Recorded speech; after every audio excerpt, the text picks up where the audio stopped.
Hello.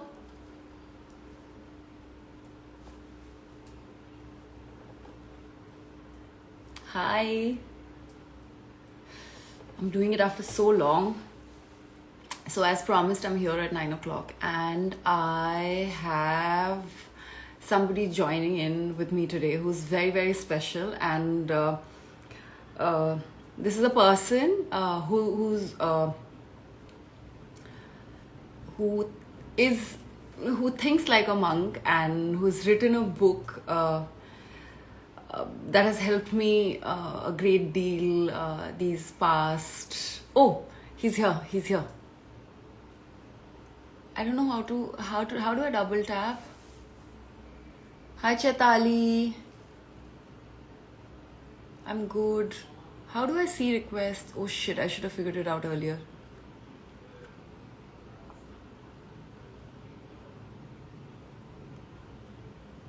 Request. Now let's see. He should be joining us soon.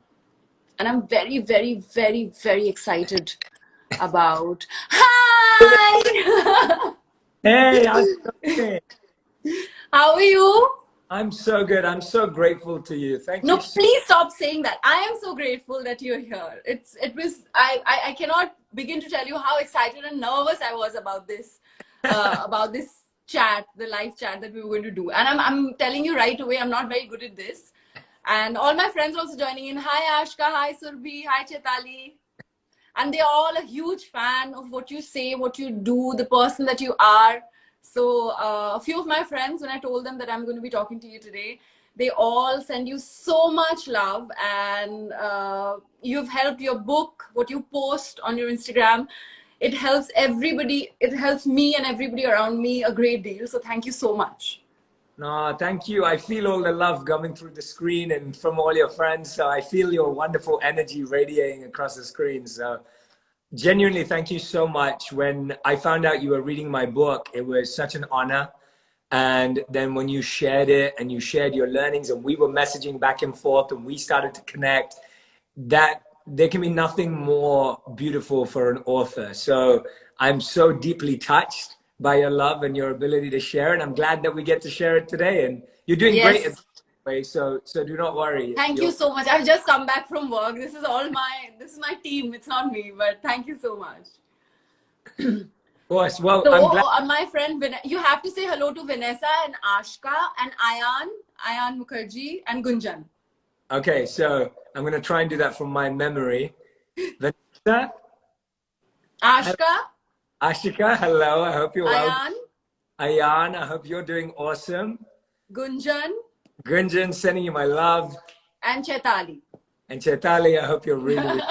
I hope I get to see you all one day in person. I hope so too, and I hope that I was. I didn't at that point of time. We were not really. I hadn't connected with you, and I didn't know how to. But in the month of March, I was going to come to LA, and I was finding ways to try and meet you. So I would have probably actually called Shamita and Yeah. said, yeah, she's a dear friend. So I would have asked her to connect me to you probably. Yeah, But then absolutely. the pandemic happened, and I think it is both, I don't know, curse and a purging for the most of us. Yeah. And in between all of that, you wrote this book. And so I'm going to dive right into it without Sure. much ado.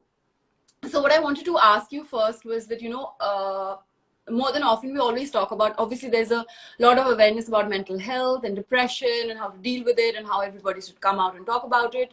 But what I wanted to ask you was that, when there's a heartbreak or, a family member or a close one passes away, obviously the sadness that you feel, the angst that you go through is a lot to handle. And it's very, very understandable when a person goes through the depressive feelings or the restlessness or the anxiety. But how to, apart from that, my question to you is how to not fall into depression. What can be done from say an early age to avoid it? Because we're always surrounded with these work insecurities and our personal issues, and we collect and sit on this pile of garbage every single day. That's how I feel like we treat our minds. We collect everything, like it's almost like collecting the entire garbage in your house and sitting right on top of it. So how do you kind of avoid doing that from an early age? That's a really good question. And it's a proactive question in what can be. How to not be depressed? Everybody talks about when you feel depressed, what you should do. Yes. So one of the biggest things is that all of our adult challenges in life come from our childhood challenges. And so you're right in asking this question, because psychology talks about how as children, anything we experience, what we do or don't get from our parents becomes what we look for from the world. So if we never received validation from our parents, we look for validation in others. If we never received praise or connection from our family, then we look for praise and connection outside of us as we become adults. And so our whole life is seeking and chasing what we didn't experience as the childhood version of ourselves. So the beginning of that is to actually ask yourself, what is it in my life that I see myself craving from other people, chasing in other people, and how can I give that to myself first? How can I start with myself, and whatever I'm looking for, whether I'm looking for validation, whether I'm looking for praise, whether I'm looking for confidence, attraction, whatever it is, how can I first have that with myself? And that starts by actually spending time with ourselves. We're always running to spend time with other people. We're always running to be socially around other people, but we don't spend time with our own mind and body. And so the beginning of it is actually checking in once a week, being still and calm with yourself, even if it's for 5 minutes, and just taking a moment and saying, how do I feel today? How's my mind? How's my body? How's my heart today? What does my heart need today? What does my mind need today? When you have this conversation with yourself, and by the way, it's not crazy to do this, because we always ask other people, how are you doing today? But we never ask ourselves that question. So starting a conversation with yourself means that when you're on the verge of pressure, stress, whatever it may be, your mind and body have an opportunity to communicate with you how they feel. So those are some of the ways that in the beginning, and of course there are habits we can talk about as we develop this conversation, but the first principle at the root of all of it is we need to spend time with ourselves, and we need to give ourselves what we want everyone else to give us first. That's so true. In fact, I was feeling like writing all the everything down, whatever you were talking about just now. But you know, when we asked that question, taking it from what you just said, when you ask all these questions, I feel like there's a sea deep within us, because, and more than often, those are those vices that you kind of get attached to, than the virtues. You know, it's very easy to feel sad and say, oh, a glass of wine would make me feel better. You never think of meditation, because last 8 months, that is something that I've been really, really trying to do every single day without fail. Okay, please say hi to Kathy. That's my friend, Russian friend Katya. She loves Kathy, you. thank you so much. I'm sending you all so much love. I'm genuinely. She's messaging saying I actually wrote it down with a laughing emoji. I knew it. This is like one family. So I am a very, very sticky person. I love my friends, and I hope they love me as well. So every time there's a full community thing going on. It's like one little mela and festival. You know how they celebrate in India. So it's usually like that.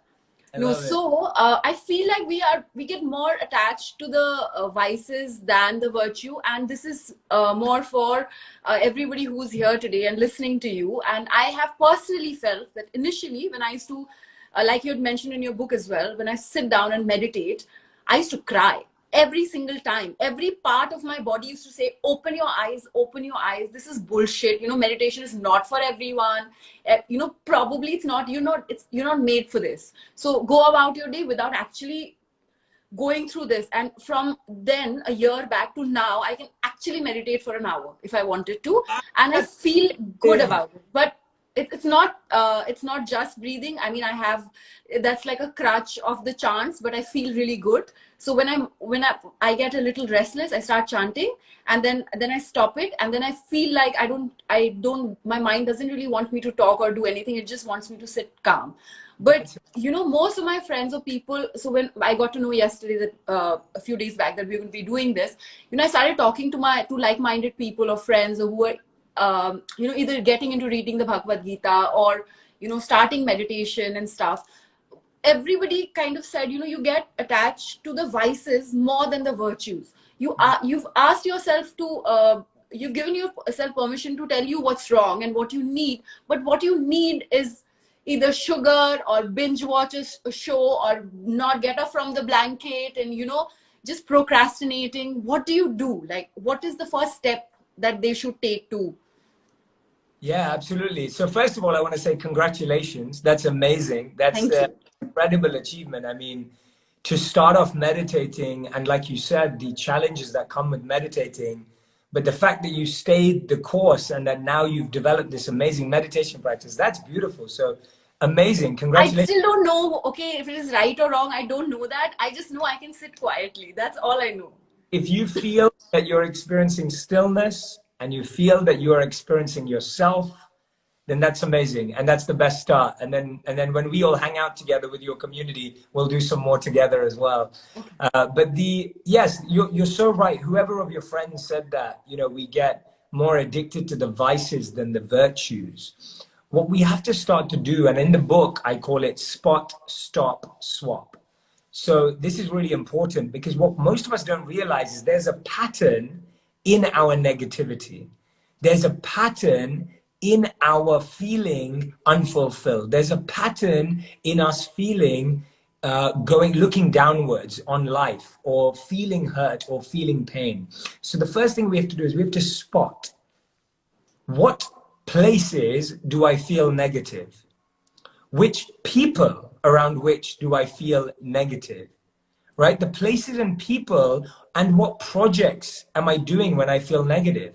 People, places, and projects are usually where we feel growth or where we can feel negativity. Now, that doesn't make someone negative. It doesn't make that place negative. It doesn't make that project negative. But for us at this current time in our life, we have to spot and become aware, where do I feel these things? The second thing we have to do is we have to stop and ask, is this how we want to live our life? Sometimes we can spend years around the same people who don't help us grow, but we never ask, why am I still doing this? Why do I still keep going to that club or that party? Or why am I still hanging around in this circle? Because we never reflect and we never introspect and check with ourselves, is this what I want? So we have to press pause and we have to say, is this what I really want? Am I experiencing what I want? And finally, we have to swap that with a better habit. So you have to replace a vice with a virtue. So it's spotting the vice, stopping and pausing, and then switching it for a virtue. And the only way you'll strengthen a virtue is if it becomes a daily habit. And that daily habit has to become your top priority. And you surround yourself with people that make you feel that way. And you will find these people often, they may not even be in your city, but they'll be online. Like today, I mean, we connected online, right? Like we didn't have the same friends. We have a few mutual friends, but we didn't have the same family. We don't have the same community, but we've connected because we have a similar value and a similar virtue.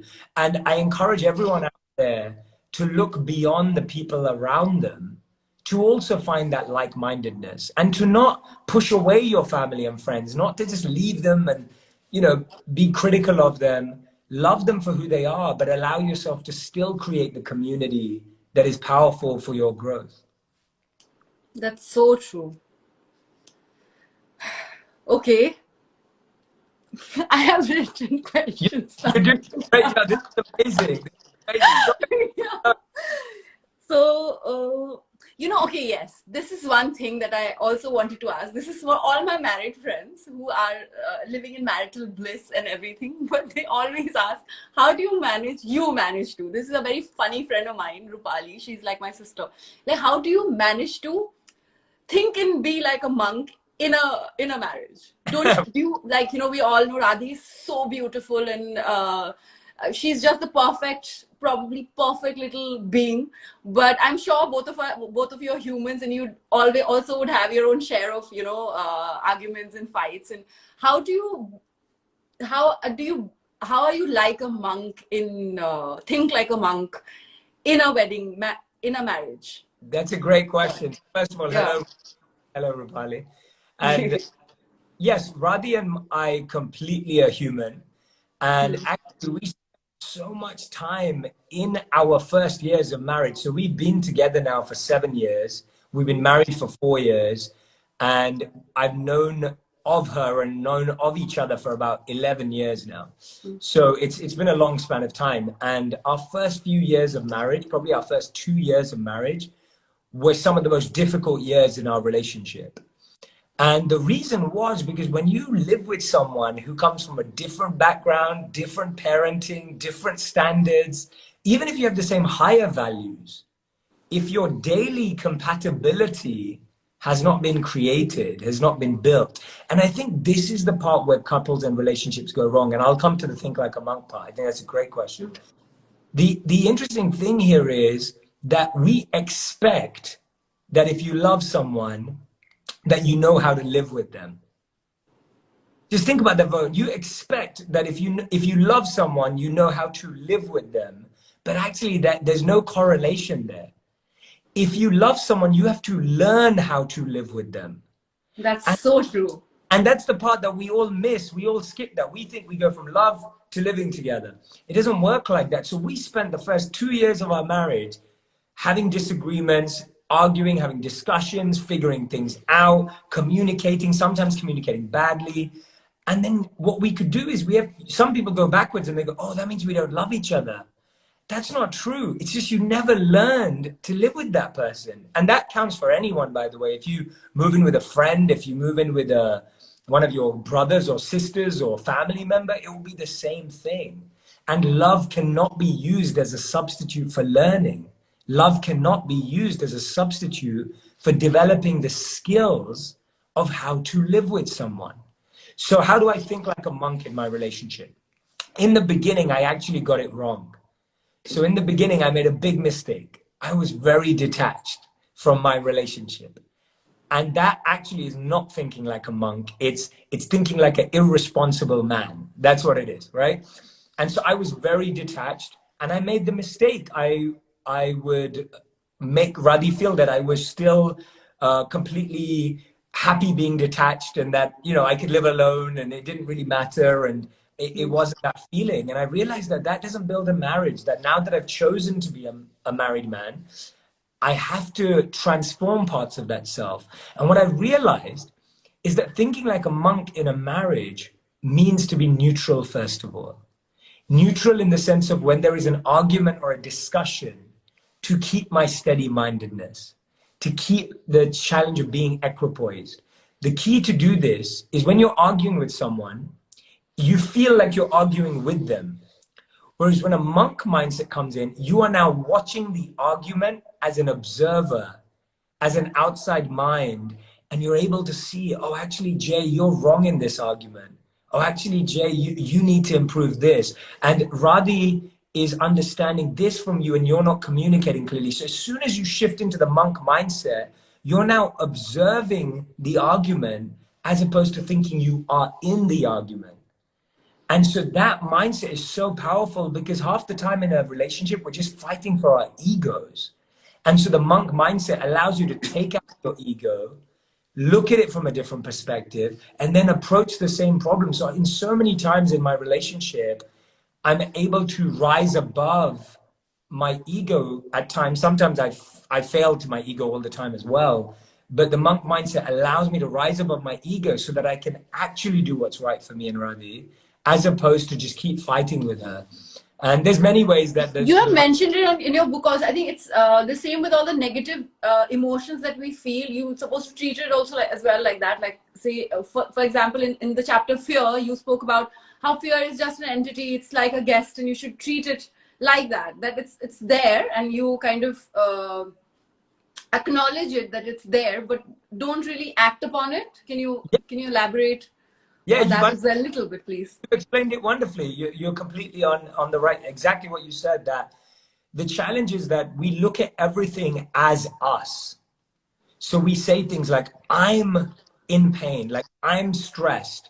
but you are not stressed. You are feeling stressed. It's a feeling, it's an emotion, but you are not that. You are you. But you are feeling stressed. You're experiencing stress, right? When you say, I am cold, your body's getting colder, but you are feeling colder. It's a feeling, it's an emotion. It can be changed because then when you put a coat on, you feel warm. So it's just a feeling. It's not that you are cold or you are warm. It's just for that instant state. And so when you observe yourself in that way, when you become an observer of life, you start to realize that you are not wrong or right. There is just a discussion happening here. And actually, we should be looking towards the same goal. And so the monk mindset really allows me to stop fighting for my ego and start really living for what is right for both of us. And that really makes a difference. And I want to ask you some questions as well. You've been doing such a wonderful job asking me so many questions. I want to ask you as well, and you can ask more, but what I've been inspired by you, and I really mean this, inspired by you, and many of my friends as well have discussed that when we noticed that you shared my book, and I was sharing with people the beautiful review that you wrote of my book on your page, and I was so touched and so humbled. And I was sharing it with some friends, and they were following you, and we were talking about you. We're so inspired by your deep study, like your desire to deeply study, not just read, not just post an Instagram quote or a caption, but that you're so deeply studying the Bhagavad Gita. You studied my book. You were saying that you were making notes and highlighting, and I You know think it. Okay. I just want to say that the way you are approaching study and growth is admirable, and it's an inspiration. And I really hope that anyone who follows you and connects with you learns this wonderful skill from you. So first of all, thank you. And I was going to ask Thank you, you so how did much. you how did you come across the Bhagavad Gita? How did you come across my book? And how did Okay, you so start discovering your inner path? How did you go on this journey?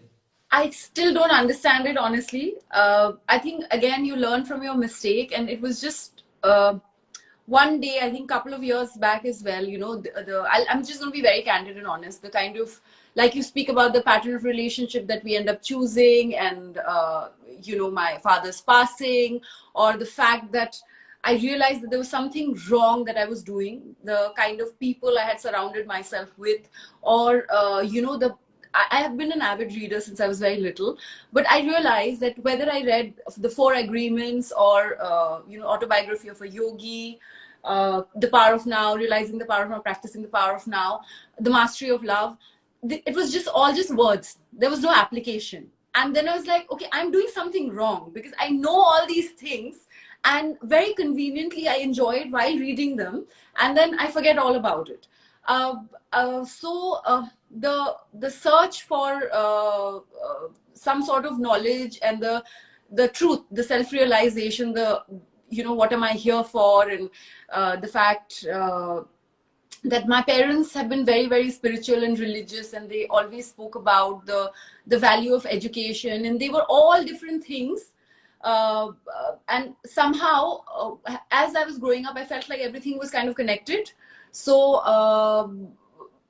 it has only, honestly, I don't do anything. I just love reading, which is what, I'm a very, very simple person. I like reading. I like learning. I wake up in the morning every day as a newcomer, whether I have to learn some choreography or whether I have to be on a set. So that's how I'm, and especially nowadays, especially after the pandemic, which has literally taught me, thoda hai thode ki zarurat hai. You don't really need so much to be happy. And the rat race that we are all into, we don't even know what is that race for, and what the end game is really.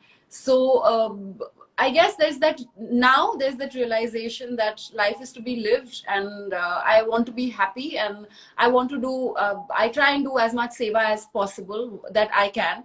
And yeah, that was my next question to you. In fact, I hate talking about myself. Even though I thought this can be a conversation, I'm very happy being in this place and asking you questions. So the value of seva that we keep talking about, I just want you to, because people will believe you more, or when it's coming from you, and you'd be able to explain it better. No, you explain things wonderfully. I'm glad you spoke about yourself, because I actually think that you're inspiring so many people by sharing what you read, because you have so many people that love you and follow you and connect with you. But when you're using your platform, actually you're doing service just through this question that you asked me. The fact that you're using your platform to educate and share with others ways that they can grow, that in itself is service. So service, going to your question, service is not about anything apart from recognizing that there are many people in the world that have less than us. There are many people in the world that haven't been given as many opportunities as we have. There are many people in the world who every day when they wake up, they don't even know where their meal or their drink is going to come from. And then there's also a recognition that we ourselves have something in our lives that we weren't born with. There's some lack in our own lives. There's some lack of opportunity in our own lives. And we have two choices. We either go and chase that, or at the same time as pursuing our goals and our dreams and chasing them, we also try to extend ourselves to others. And when we do that, what we don't realize is that our heart becomes so full. Our life becomes so full because I'll tell you a few of the gifts of service. When you serve others, the first gift you get is gratitude. What you just said so beautifully in Hindi, that statement, is that you realize that the little you have is so beautiful in and of itself. That gift comes when you serve others and you actually realize how much you do have. Service first gives you the gift of gratitude. The second thing that service gives you is it gives you perspective. When we're complaining about something in our lives and then we see someone else who's actually happy with very little, we gain perspective. We go, oh, wow, let me look at my life a bit differently. Let me approach this differently. So that's another gift of service. The third gift of service is this incredible understanding of confidence and self-esteem. When you serve others and you realize that your tiniest act makes a difference in someone's life, you feel a boost of confidence and you think, oh, I matter. I can actually do something.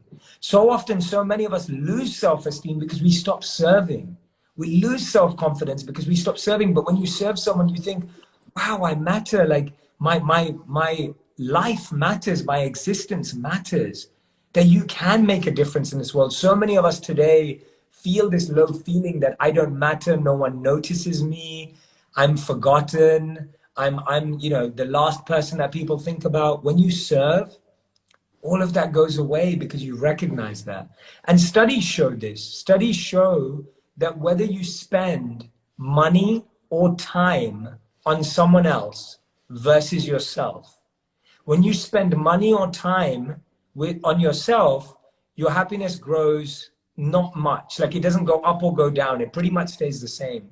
But when you give your time or money to others, your happiness goes up at least by 10%. So even scientifically, service is shown to actually boost our joy and our happiness. Now, this doesn't mean that you ignore yourself. It doesn't mean that you stop spending time on yourself or your meditation that you need to give.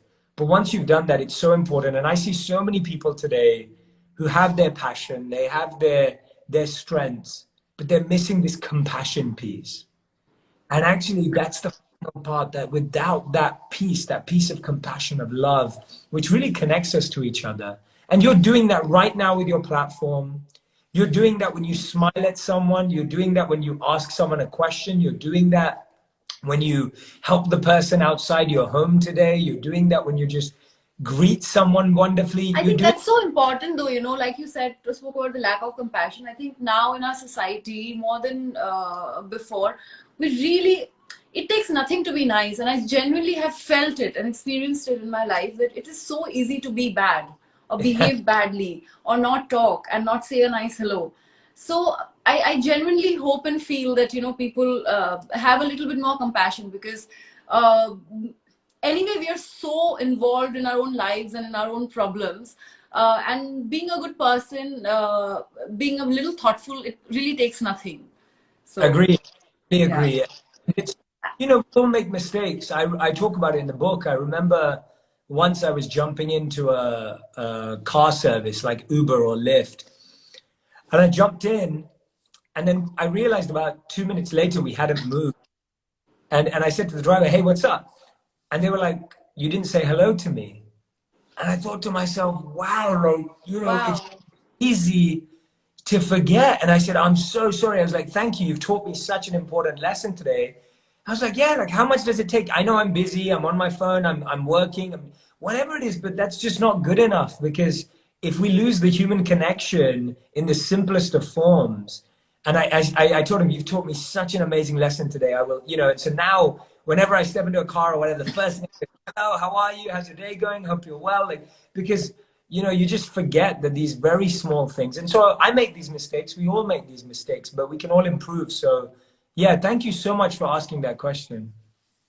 I'll ask you one last question now, just to sum it all.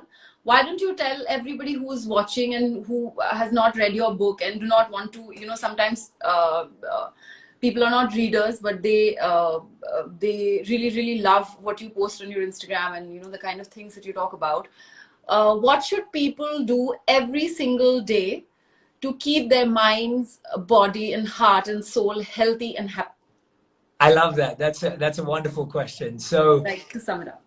absolutely. And for those of you that don't like reading, I also read my whole audiobook. So if you like listening, if you prefer listening like this, then I spent about 25 hours reading my whole book, and you can actually hear me reading it. So if you prefer listening, then you can listen to me read the book.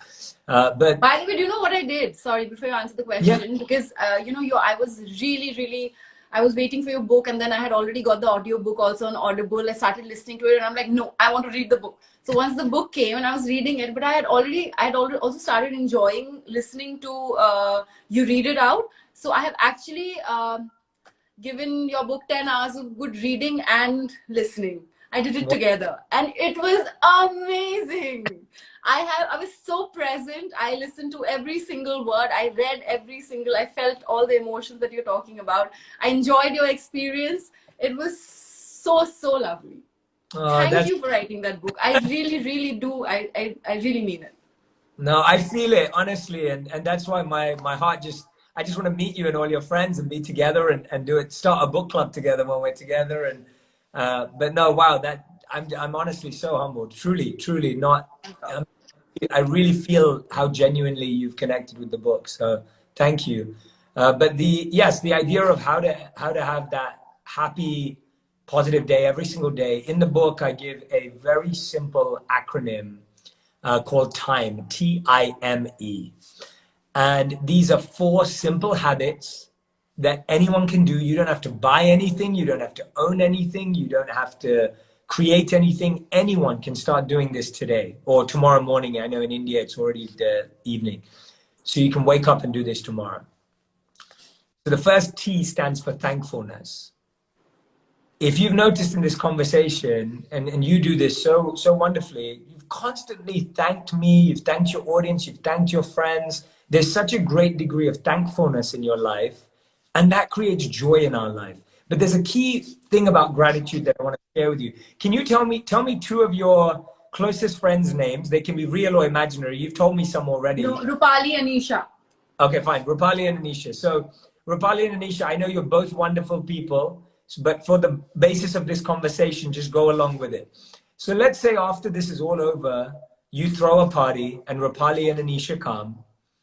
And then the next morning, Rupali messages you and she says, thank you so much. I had a great time, which is a wonderful message.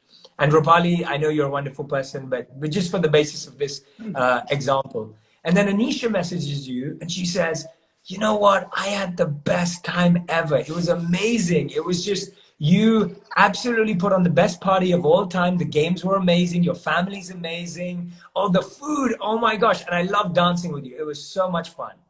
Thank you for having me. This changed my year completely. Now, both of those are beautiful messages, but the second message is likely to bring you more joy. And here's the key with gratitude. The more specific and the more personalized you are, not only will the person receiving it be happier, but even the giver will be happier. When you reflect in a personalized, specific way as to how someone makes you happy and joyful, and you share that with them, it transforms your relationship. So starting, and sorry again to Rupali and Anisha for using you as but I hope that helped. But the answer here is every single day, start your day with a grateful thought. It's said that when you're in a state of gratitude, you can't be anywhere else. So if you're in gratitude, you can't be in worry. If you're in gratitude, you can't be in anxiety. So when you start your day, start with a grateful thought, but make it a specific one. Send some a video message, a text message, a voice note, a FaceTime call. Do it. And it just has to be 30 seconds, just 2 minutes. It doesn't have to be a long thing. Choose one person a day. So that's T. The I is inspiration. This is a really important one. Every day, and I know that, you say on your bio on Instagram, you say, I love dancing, books, and food. So the interesting thing here is that when we get hungry, we don't panic or get worried about hunger because we know that if we eat, the hunger will go away. We may panic about where am I going to get food from or what am I going to eat today? But you know in your mind that if you eat, your hunger will be satiated and you'll be full. You know that because you've done it before. Inspiration is exactly the same. When you feel hungry or starved of inspiration, you shouldn't sit there and panic and say, why am I not inspired today? Why am I not motivated today? You just have to realize if you feed yourself inspiration, then you'll be full again. And by the way, when you wake up tomorrow, just like you lose the food in your stomach, you'll lose the inspiration. And then again, you have to get inspired every day. So similarly, we have to ask ourselves, what is the habit I'm doing every day? So for you, it's reading books or listening to books. For someone else who's watching today, it may be watching a talk or a TED talk. It may be listening to this conversation. Maybe some of you are listening to this today and this is what's going to inspire you. You have to find your habit. At one point in life, I used to listen to Steve Jobs' commencement speech from Stanford University every day. Every single day I used to listen to it. And it had such a big impact on my life. And obviously I listened to my monk teachers every single day for many, many years. And so that inspired me. So ask yourself, what am I doing to inspire myself? The third one is meditation. We spoke about that. So the idea is to just spend some time with yourself in the beginning. And the E is for exercise. Whether it's a dance party, and I know you love dancing, or whether it's a virtual workout with friends, or whether it's just some in-home indoor workouts, or just going up and down the stairs, movement will change your life. Movement is so powerful. Don't try and substitute it for anything else. So the 4 habits for a happy, healthy, and positive life, TIME, thankfulness, inspiration, meditation, and exercise. And there's one actually that I forgot to put in the book, so I'll share it here. It's S at the end, times. S is for sleep. It's shown that if you sleep before midnight, especially by 10 p.m., the human growth hormone, HGH, is most powerful between the hours of 10 to 12. So even if you sleep 8 hours after midnight versus sleeping 8 hours, including 10 p.m. to 12, that sleep where you sleep slightly earlier will be much more powerful. So if we can change our sleep patterns, so many of our mental challenges and stresses will actually go away simply by sleeping appropriately and sleeping at the right time. Also, according to Bhagavad Gita, you live in Tamogun, no? If you sleep very late, we're all very worried in the class because according to the Bhagavad Gita yoga ladder, we're either on the animal ladder or even below it. Sakar Karma, and there's Gyan Yoga, Dhyan Yoga, they are just like unattainable this lifetime of me. So Absolutely. I love that. You've studied it so deeply. That's so wonderful. We should do some sessions on the Bhagavad Gita too. It'd be really nice. Yes, please. You would have to talk. I'm still very broken. So the thing with Bhagavad Gita, when I was reading the first chapter, I was like, okay, this is like a story. In the second, I kind of started understanding what Shri Krishna was trying to tell Arjuna, but it was still a little vague. But by the time you reach the third chapter, you understand the second better. And by the time you reach the fourth chapter, everything start making sense in your life. Like, you feel that application, you feel like, okay, I can use what I learned in the class here in this situation in my life. I can drop this anger that I'm feeling right now. This is not important and that's not necessary. So it works in miraculous ways and it works by itself. And, during the lockdown when I was in Dubai, we call them Mataji and Prabhu. So they, I used to always ask Mataji, I understand all this, but I don't think I'm going to be able to apply. She used to be like, it's still too early. When you go back, when you start your work again, then you'll realize how much you feel like you're a changed person. Now, earlier on, if a stupid or a vile comment, if somebody had to say something about me, it used to matter a lot. Like, I used to feel very bad. Now I feel bad, but it does not affect my sleep. Like, I don't bring it back home. So that is probably the only difference. That's how it is with all of this stuff, that when you're reading it, you don't realize how much it helps you. It's the same with food. When you eat food, you're thinking about the taste. You're not thinking that, oh, this is going to keep me alive, and this is going to keep me nourished, and this is going to keep me energized. You're just saying, oh, this tastes nice. But actually, the food is doing so much, and spiritual wisdom is the same, that when you're feeding yourself it, you may think, oh, this is nice, but how is this helping? But actually, it's nourishing your soul. And so what you described there is wonderful, and it's true. It's already working in the background without you knowing, or without me knowing. So this was so nice. This was such a great start to my... So good doing this. This is the first thing I've done today. I hope we get to do many, many more. I'm grateful that you stayed up late after work to do this, after a busy day. Please don't say all that, really. It's true, though. It's true. No, I was really, really looking forward to doing this, and I'm so glad that we both could find time to do this. And yeah. No, I'm honestly... I look forward to many, many more conversations with you, and I'm going to write to you now. Please be ready to receive some messages whenever I face something in my life, when I have questions that I feel confused with. I'm going to disturb you and ask for a... You can reach out to me anytime. And I want to give my love to all your friends again that you mentioned before. Thank you. Say hi to Betu also, Betali. Betani? Am I saying that right? Betaliki. Betaliki. It's a Bengali name. Yeah. Betaliki. Wonderful. What a beautiful name. Yeah. Hello to you. Sending you all my love. And I'm honestly so excited to meet you all when I can visit India. So thank you. Thank you so much. You have a wonderful day. Yeah, thank wonderful. You so much. Yeah, thank you. All my love and regards. Yeah, bye. Thank you so much. Bye. And save this. I want to share it too. So save it for me. Sorry. Oh, no, I was just saying save it for me, because I want to share this as well. So you can save it for me so I can share it. Yeah, me too. Me too. Okay, before you go, how do I save it? What do I do now?